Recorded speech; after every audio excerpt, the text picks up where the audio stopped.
Hey there, Toonami faithful, and welcome back aboard Toonami Absolution, where we talk about the shows that made us us and the shows that made you you. Once again, we are your hosts. My name is Alex. I'm Sam. And I'm John. Yeah, well, this is Space Ghost, episode 3 and 4, Elevator and Chips. Air dates May 6th, 1994 and May 13th, 1994. You can tell it's the 90s. Yeah. Oh, it's the 90s. John, I have a solid question for you. How familiar were you with Chips before episode Surprisingly four? more familiar than I was with Gilligan's Island. I'm I've actually I've shocked by that. never seen it, but I've heard again. I think it's 'cause it comes up on MST3K a good amount, and the Riff Tracks guys mention it. Kevin Murphy's weirdly obsessed with it, so I know it's bike cops. Yeah, it's California Highway Patrol with an I in there for some reason.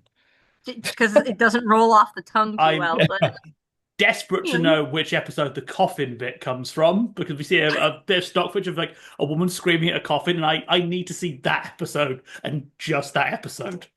Chips is a For, wild show. it was remade into a wild, not great movie. But the for further context, so as Space Ghost tries to maintain, a typical production, a typical talk show production, Moltar is just lost down the fanboy rabbit hole Of of Chips. choosing of chips, of watching reruns of chips. Um, yeah. Yeah, and Chips has a lot of stock footage. There's a bit of Lost in Space appears for a brief moment. It was just using all the stock footage that for that episode. It's such a weird framing joke that Moltar's just watching Chips. There are weird framing. There like the episode before because I skipped ahead because I'm a jerk like that. The episode before it even has its weird framing joke with the elevator and the weirdest comedian who I just can't wrap my brain around that interview still. Oh, Judy Tenuta. Yes, Judy Yeah. Tenuta. So she was sort of an improv insult comic, most known for her episode of The Love Goddess, which she brought out here a little bit. Very famous for her making up her own religion called Judaism, Juyd, which she tried to convert people to during shows. Very popular, very big LGBTQ comedian, just very beloved. There's a really interesting paper on her from 2014 by Giovanni Del Negro called Petite Flower, Giver Goddess, and Duchess of Discipline, Sexual Nonconformity, Play, and Humor in the Comedy of Judy Tenuta, which I recommend reading. But I will give you this, even though I like her, this did not work. I think the problem is you can't have an insult comic against Space Ghost because he can't be insulted. He's too stupid. Well, and it's the same thing. It was the same thing with like Susan Powder in like episode one. Like there's certain people that when they try to play along with it too much, then the show kind of falls apart. The thing with Conan is smart enough to know what kind of show Space Ghost Coast to Coast is, but he also knows to play it miserably. I think episode 4 is a good example of that. That all the guys they have, Bill Carter and Joe Franklin, both treat Space Ghost with a bit of derision, and you can Yeah. like feel like they don't want to be there and they don't like what he's doing, and then it just works much better. Judy obviously wanted to get her shit in, which I don't blame her. But yeah, I I was I get I get like they like to have Space Ghost blushing. That's a new animation. Don't see I those do like often. that little bit of animation there. I do like that. I feel like these were the episodes where the format is like kind of more solidified, where this like in my recollection of the show, this is the format I remember. Is you have the guest and then you have like this weird little side bit where Space Ghost flies into space and then Moltar and Zorak decide that they just don't want to do their jobs anymore. Like that feels very much like the pattern of the show as I remember it. Yeah, it's a talk show where the talk portion is secondary. There's like all sorts of other stuff going on. And yeah, it's but because whenever Space Ghost tries to impress a female guest though, you get the stretch. You You get the get the, stretch, And his muscles. yeah, which the is the best well, animation. Like, what do we think of? I mean, there's Judy, but Judy isn't the only person on this episode. We get a little bit more going on here. What do you Uncle think? Tim. Yes, Mr. yeah, Leary himself. To, What do to we be think? fair, Timothy Leary also doesn't work particularly well, but he gets a pass on being Timothy Leary Like Yeah. him being nonsensical makes sense. I also love him spoonerizing his ending. So he gets the overload your earballs line, which is great. Yes, and he, the king of psychedelia himself, who basically popularized the idea. I don't know if, well, yeah, I think it's fair to say that he popularized, acid or LSD usage in the 60s. Yeah. And it's Was he interesting. involved with Hmm? was he involved with the dolphin thing? Like Flipper? No, no, no, no, no. There was in the 70s, there was like this think tank that was being funded by NASA where they were trying to teach dolphins how to speak English and they were injecting them with LSD. Oh, the other dolphin thing. Okay, I'll say The other dolphin thing. And don't bring like there up. was that lady who was like kind of having sex with the dolphins to keep them calm. I was trying to avoid you bringing that up. Do Sorry. not Google that. Or if you do Keep, Google it at someone else's workplace. keep safe search on. Yeah. No, I don't think he was. He was more psychedelic. This is also, we should point out, before a lot of the controversy about Timothy Leary and the things he was doing with his students came out. Hence why this Yeah. is a slightly more upbeat interview than you'd give today if you were talking about today. If you're interviewing today, good luck, he's dead. Yeah. Yeah. Yeah, But there's yeah, there's he was several reasons why Timothy Leary wouldn't work as well today. yeah. No, and He was in the news again though in 93, 94 because he had a new book out called Chaos and Cyberculture. He was trying to ride the serial experiments lane train huh. by being like, "Oh, the shadow self is now the internet," and he's not that wrong, but it wasn't particularly original when it came to Leary's thoughts. It's not his best work. It's derivative. It ain't his worst either. Definitely That's not his worst. yeah. He was also like he was not wrong about the light stuff. He was talking about the light tripping, which still yeah, that was a big thing he was into at this point. Yeah. There's probably a reason he's not known for that, and Yeah. Yeah. It's gonna be interesting as we go through these episodes, as we go through more episodes with Space Ghost, because it is so many of the guests are a product of the time too, and I know that we're gonna get more guests who are gonna also have had stuff found out about them later on. So Sure. it's gonna be interesting. I think when I was looking into the thing that to remember Timothy at this point of his career is that someone I put it quite nicely is that he brought his own kayfabe. So this is Timothy Leary kind of ended up becoming the character of Timothy Leary, and this is that era of him. So it kind of works. It's he also kind of realized I can get by just spouting nonsense on talk shows and make money off it. So cha-ching. I, Which, if there's any place to spout nonsense, it's Space Coast to it's Coast. Space Ghost. But even then, he somehow is the most normal guest on this episode. Do we want to talk Yeah, about that at all? Oh, we do. I love the Ashley Judd joke was just really good. that was a good The joke. Space Ghost delivery of tacos, Well, Mexican. I make chocolate pies. Nope. And then no. they all get back in the elevator.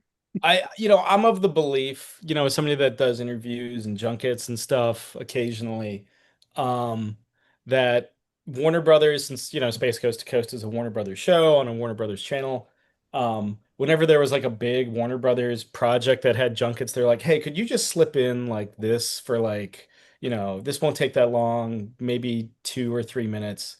And for like Ashley Judd, it was like a 1 minute spot where it was like she was like probably promoting something in like the early 90s and they're like, hey, can we just get this in real quick? Because that's what it feels like, right? Yeah. What's your favorite pie? Chocolate pie. Good interview over. Yeah. We're done here.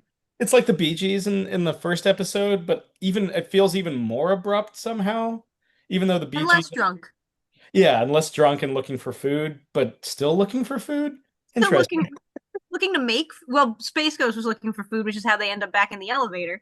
Yeah. Uh, I desperately want to know what the question she was asked for because she says it with this weird like tinge of confusion in her voice.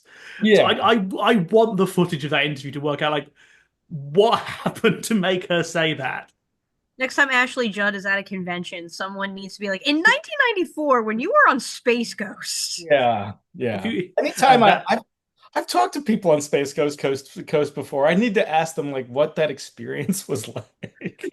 You gotta do it, man. Like somebody has to ask. Yeah. forget Marvel movies, we know about space ghosts. That's what we're God here damn it. for.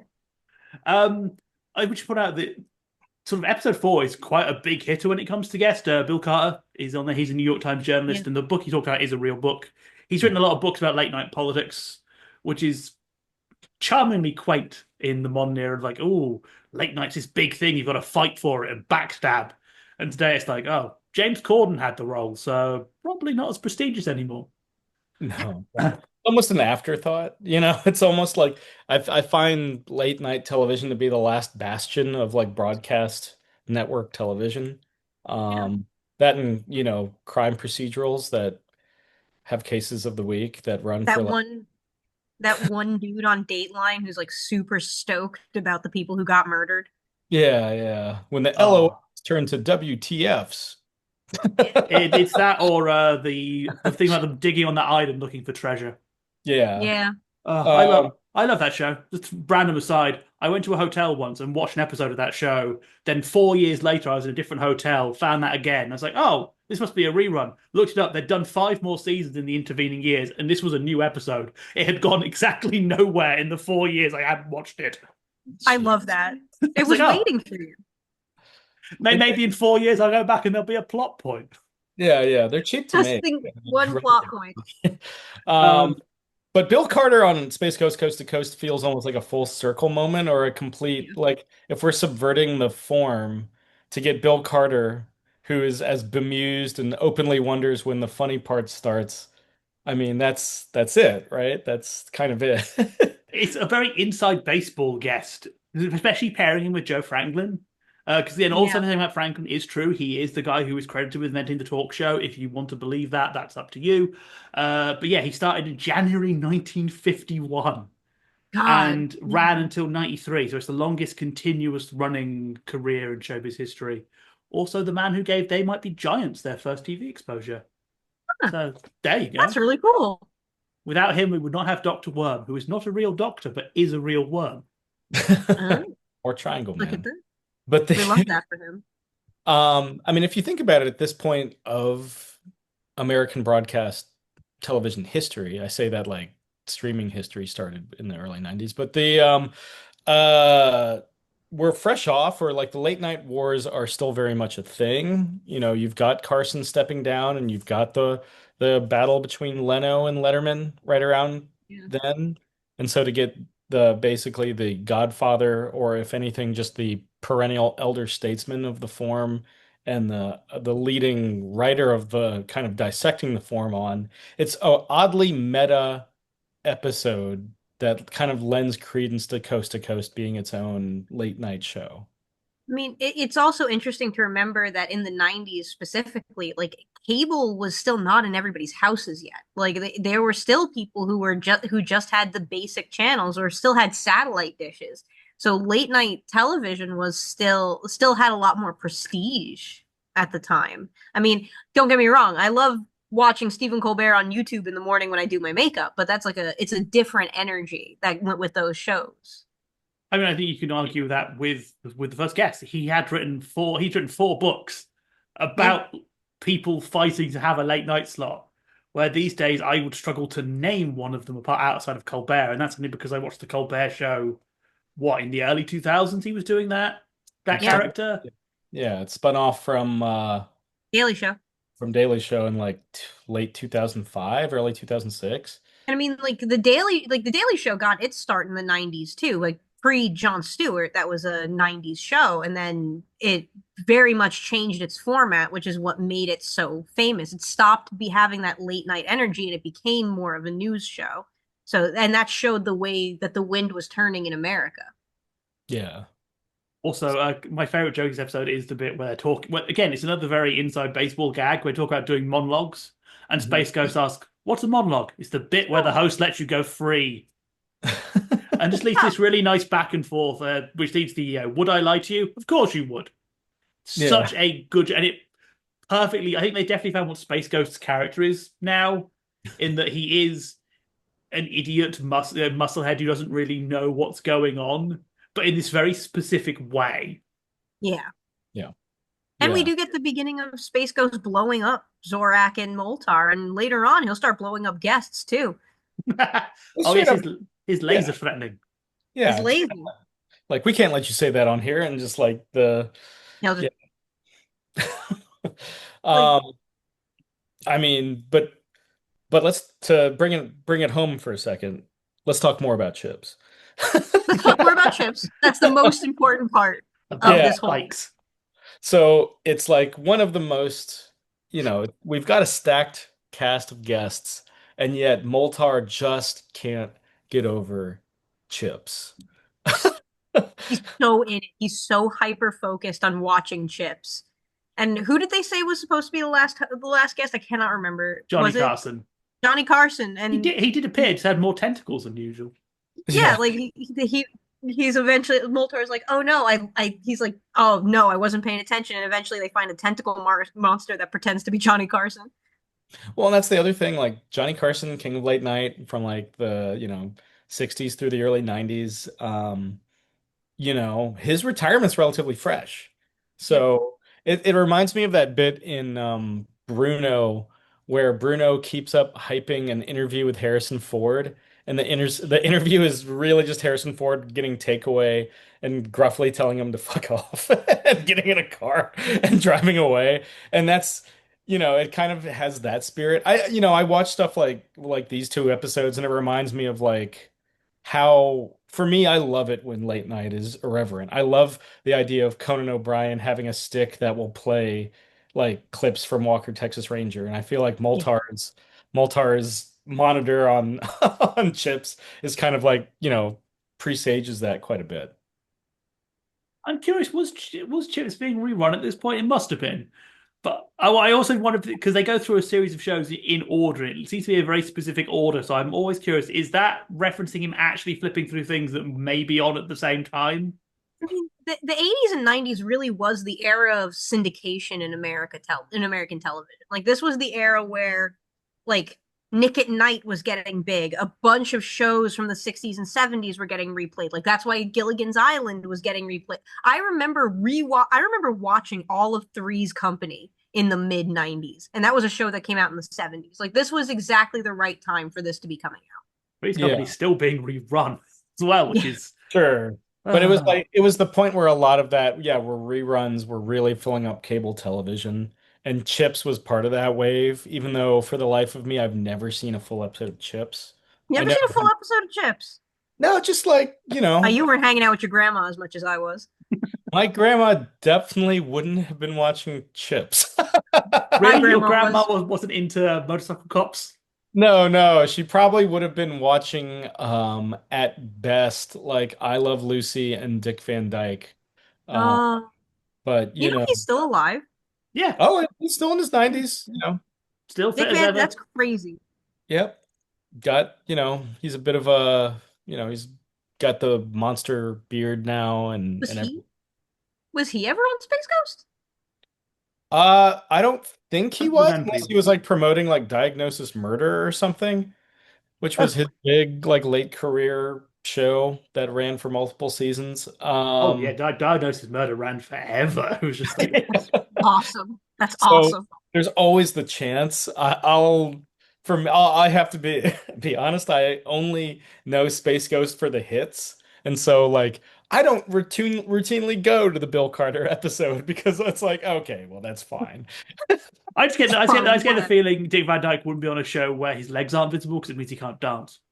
Yeah, He seems the type who's like, I've got to do a bit of soft shoe to really to send the crowd home happy. Gotta yeah, really sell it, you know? Like that's part of Like the. even during the retirement show they did for him, a couple not retirement show, but like a celebration of his birthday on NBC like last year. He's like, I'm Yeah. doing a dance number. I was like, okay. he's coming up on 100 too. So He's God, good for him. yeah. he's great. Him and his accent coach from Mary Poppins are the two greatest men in showbiz. Did you feel some kind of way about his accent Oh coach? no, I love that because the story, I think you've heard it, is probably quite famous that the accent coach they hired for Mary Poppins wasn't an accent coach. It was just someone who said they were an accent coach, had no idea what they were doing, so just taught him to do whatever. And I I love the like that era of showbiz where no one could check anything. You could waltz up to an actor, and if you were confident and had a good handshake, you'd be, yeah, I'm a stuntman. yeah, totally. Yeah, I know, I filmed things. Yeah, sure. Yeah. I miss the era of America where you could just like roll into a town and be like, "Yes, I'm a doctor," and everybody would just have to believe you. Well, it's like I'm here to sell you marching band instruments. it's basically how George Lazenby became James Bond. You Yeah. know, we have this like Australian guy that did like some chocolate commercials in the UK, and then he Oh, heard about a casting call to replace Sean Connery, like broke a stuntman's nose because he didn't know how to stage fight, and got the role. Good for him. I'll milk tray you and your bizarre adverts, Yeah, which were big fried chocolates, man, big fried chocolates. uh, We they're do got to this. talk a little bit more. Oh, no, go ahead. No, I was saying, but talk more about milk tray.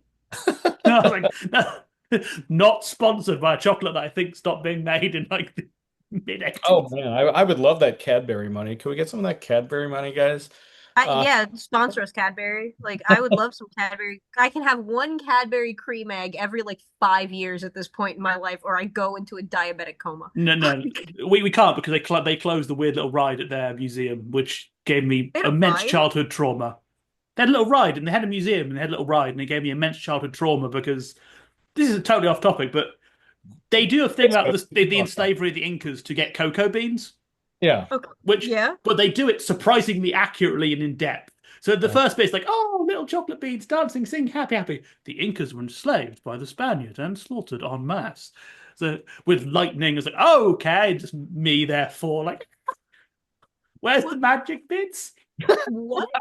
Wait, don't we get Oompa Loompas on this? Where's Gene Wilder? You You do, know, but you must accept the evil of the Spaniards first.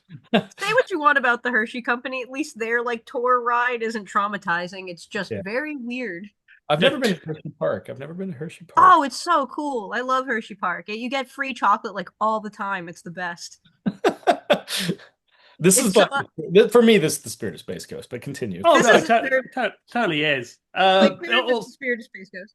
Also, this episode is quite small because again, this is such an inside baseball kind of episode. I think Yeah. Yeah. I've said that a lot, but it's like it's the joke works. It works really well, but it's these aren't the most interesting guests. I think for us, especially because the New Times guy's book is interesting. I'd recommend it, but if you're not interested in television history, it's not the most thrilling of reads. It's not Discworld. Yeah. Yes. I've never heard of a pop culture history book about late night television compared to Discworld, but that is the only comparison that makes sense. It's definitely a Oh, book I read a couple of years ago I think for a project. It was like, this is really, really interesting. Amazingly dry, but very, very like beautifully written, very good, but very, very dry. Because I it's a lot mean, of Executive One told Executive Two that never again. And Executive Two did it anyway. So okay. Executive 2 did it anyway, and then Executive 3 turned up dead at the bottom of the East River. yeah. Executive Four embezzled some money for his girlfriend. Like, oh yeah. Yeah. But they had a lot of fun. Good for them.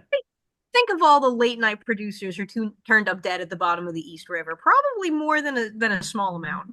And all of them were killed by Conan.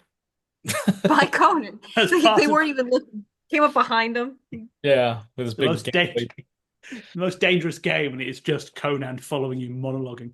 Oh, You just have Conan just doing the monologue from Conan the Barbarian. Drive them before you and hear the lamentations of their women. talking of the surreal jokes, I love the gag about the piano vanishing, which Yeah. they show by just rotating the entire frame. It's so cheap, but so funny. There there's a lot of creativity that goes into reusing these old animation cells, and they do it in such a way that it has a little jank to it, but that's part of the charm. Yeah. I think it's interesting for these because they definitely have some not new animations, but new ones they are using for this episode. So it feels like they're slowly introducing like more idle animations for Space Ghost as time goes on. He's It, got like that fighting game animation going. a little bit. I still love how often they use the turn to the like the close up turn of the camera and smile. That's always been my favorite animation because it's like they get their money's worth out of that. Um, but yeah, About no, $10. stuff like him blushing talking to Judy is definitely kind of a sign where things will come where they'll take existing animation and just like slightly recolor it or slightly like just do something to kind of like suit their purposes. They're becoming as ambitious as Coast to Coast gets. Yeah. They found some quarters behind the couch, and by golly, they're using them. Yeah. Just to cap us and sort of lead into what we're going to be doing later today, later this week. That you want to see how much they use that turn to the camera animation. It's used in the season 4 promo because we found one while watching Mask of the Phantasm. Season Season Five. 5. Yep, they use it during that. So it's like, so even like what that's going to be like 3-4 years now in a way, and like we're still getting good use out of that animation frame. I think they do it for like the entire run. I think It's the it's like, entire run. yeah, it's like we need to get Space Ghost to talk to the camera. All right, we have this like just Whoop. close up shot. Eventually they'll get like a shot of Space Ghost being able to like tap the cards on the desk. Like Yeah. Yeah, it's the tap the card thing's cool too, but you can tell that was like in the lean, of course the the smooth lean. and lean. Um yeah, they get more ambitious as they go, but not by much because you kind of need that lo-fi 90s like not quite neon. What do we call that? Like acid colored kind of like planetoid stuff in the background. I love and I always Bowling love this. alley carpet. We Yeah, call it the cover of a prog rock album. and I think I mentioned this like last week, but or maybe 2 weeks ago, but I always liked the design aesthetic too. I always liked, I think about the early to mid 90s where that kind of like 50s, 60s retro chic style came about. With those oblong tables that were oblong for exactly zero practical reason. Yeah. Um, I just dig it. Yeah, lava lamps, give it to me. Like give it all to me. It's sort of, yeah, sort of the rebirth of the eerie cutie style as well, which is a big thing of that era. It's yeah, Yeah. Space Ghost has a very. I think that's why it still works. Space Ghost doesn't really feel linked to a specific time Yeah. outside of the guests. But then what can you do? You're doing a talk show. You have to hire guests who are of the era. Yeah, yeah, they can't be all like Gilligan, but they can't all be Bob Denver or the Bee Gees. People, I mean, you get a lot of people whose heyday is long since past, but eventually you get to a point where like more contemporarily successful people that aren't comedians, um, like Kevin Meaney and Judy Tenuta show up. And I always find that fascinating when it's just like, oh, you're like technically at the top of your game right now. Oh, it's Weird Al Yankovic. Okay, let's talk. You know. But yeah, this is kind of like this is the show starting to find itself, if only gradually. Oh yeah. Actually, as the thing to end, we should note this won't be the last time we're going to be seeing Judy Tenuta. She comes back. Do you know what she comes back as? What? She's the voice of Black Widow later in Space Ghost. Oh. Oh wow, that's so cool. She's just not doing her Goddess of Love persona, so it does sound quite different if you don't know who it is. That's really cool. And that's probably how And they got her in the first place. They were probably like, we need somebody to fill the time. Oh, she's in that New York scene that a lot of the comedians, like the guy from last week, was in, and Yeah. there's a lot of these early episodes. Definitely, we've got some guests, and then we got our buddies. Yeah. yeah, Yeah. you need And somebody you can just buy a pizza for and go move on with your life. Yeah, we've already got the camera here, so and also they're comedians. We've already got cameras near you. We can just film this now, and if you yeah. notice, Make the this the magic background they happen. use is clearly just a curtain as well. So I wouldn't be surprised if at least a couple of these interviews with just the Space Ghost guys carrying just a black sheet with them in place, like hey, we're backstage. You got 20 minutes. We'll just knock this up and film you. Yeah. Yeah. It's Yeah. it's pretty much like the Hot Ones setup where it's just black. Just it's easy. Black is easy. Black Could, curtains. could Yeah. be anything behind that curtain. You wouldn't know. You Yeah. wouldn't know. It could be Johnny Carson, the tentacle monster. That's why But again, that's why I find stuff like the Bee Gees and Ashley Judd fascinating because it's clearly at the end of something or in the middle of something else that they're doing. Like it's yeah, like they didn't take the time to go and seek Space Ghost coast to coast out. Somebody went to them and was like, "Hey, could you just do this like as a favor to like Warner Brothers real quick? Could you just like entertain this without perhaps knowing what the full extent of this was?" It Yeah. makes you wonder if they knew they were going to be on the show. If it was just a case of you've signed up to an interview with Warner Brothers, and that contract says we can use this footage for whatever we want. Yeah. yeah. It's like, yeah, this is part of this promotional commitment that you've signed for this project. This is one of our subsidiaries. We just need like 10 seconds, 30 seconds for this and go. Talk Because about chocolate pies. Yeah, I mean, can you imagine what that she looks like she's kind of in a hurry. They're basically like, "Oh, tacos." And she's like, "No, no, no, not really. I'm not really feeling it. I do make good chocolate pies." And they're just kind of like, "Just okay, go. Good enough. Good. We got Cool, one." we're done. That's just basically like tacos. That's the joke there. That works. Yeah. Whenever you see like a third guest on Space Ghost Coast to Coast, it's like, "Oh, somebody's not gonna get a lot of time." I had that when I had Carson. It's like, well, oh, cool, Johnny Carson. That's gonna be interesting. Oh, wait, no, there's three people. So what's the gag? Yeah. Looking at the timer, there's 3 minutes left. We're not. Carson's not doing 3 minutes. Speaking of timers, though, Oh Speaking of yes, time, we should end off very we roundabout space ghosting for the week.